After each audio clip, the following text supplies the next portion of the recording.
বয়স্ক মানুষ তাদের নিজেদের কনসেন্ট নিয়ে তারা যদি কিছু কাজ করে থাকেন, এতে তো কোনো অন্যায় নেই। উনি তো কোনো ধর্ষণ করেননি, উনি তো কোনো কুকর্মের সাথে যুক্ত ছিলেন না।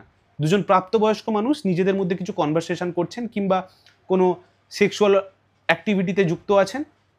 এতে সমস্যা কি? এতে আশ্চর্য হওয়ার কি আছে? এটাকে একটা রাজনৈতিক ইস্যু বানানোর কি আছে? আজকে সারাদিনে কি কি খবর হতে পারতো জানেন? চিড়িয়াখানা থেকে তৃণমূল দল তারা পশুটাকেও চুরি করে নিয়ে যাচ্ছে। প্রায় ৩৫০-এর উপরে পশু তারা গত কয়েক বছরে চুরি করেছে, যার কোনো হদিস মিলছে না। গতকাল রাজস্থানের একটি স্কুলের ছাদ ভেঙে পড়ে প্রায় ৯-১০ জন ছাত্রছাত্রীর ক্ষুদে শিশুদের প্রাণ হারাতে হলো।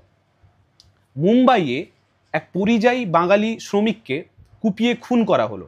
শ্রমিক ভট্টাচার্যের রাজ্যসভায় করা একটা প্রশ্ন থেকে আমরা জানতে পারি ২০১১ সাল থেকে ২০২৫ সালের মধ্যে পশ্চিমবঙ্গ থেকে ৬,৬০০-র উপরে ইন্ডাস্ট্রি এ রাজ্য থেকে চলে গেছে এবং চলে গিয়ে কোথায় কোথায় তাদের হাব খুলেছে? দিল্লি, গুজরাট, ভারতবর্ষের বিভিন্ন রাজ্যে খুলেছে। পশ্চিমবঙ্গ থেকে যে যে ইন্ডাস্ট্রিগুলো বেরিয়ে এসছে। আজকে খবর হতে পারতো তৃণমূল।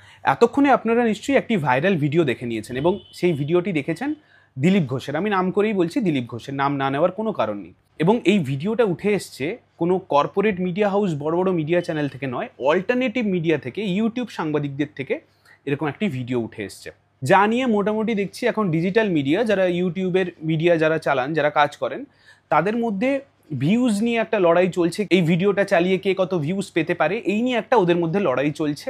এই বিষয় সাধারণ মানুষকে মাতিয়ে রেখেছে। এখানে আমার একটা ছোট্ট প্রশ্ন আছে। একটা অল্টারনেটিভ মিডিয়ার আমিও একজন পার্ট, এবং সেইখান থেকে আমি একটা প্রশ্ন করতে চাই যে অল্টারনেটিভ মিডিয়া কেন তৈরি হয়েছিল?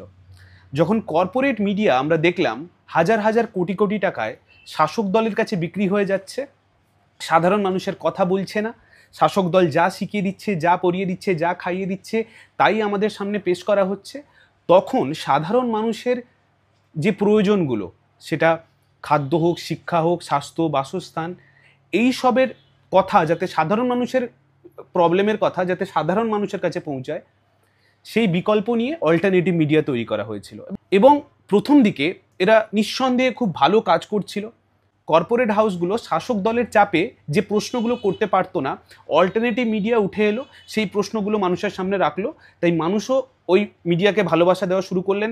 আস্তে আস্তে চ্যানেল বাড়তে থাকলো, মানুষের সাহস বাড়তে থাকলো, তারাও সামনে এগিয়ে এলেন, এক একটা করে চ্যানেল খুললেন, ইউটিউবে বলুন, ফেসবুকে বলুন, তারাও প্রশ্ন করলেন, সাধারণ মানুষের কথা রাখলেন। কিন্তু দিনের শেষে গিয়ে আমরা যেটা দেখছি, কর্পোরেট মিডিয়া হাউস যে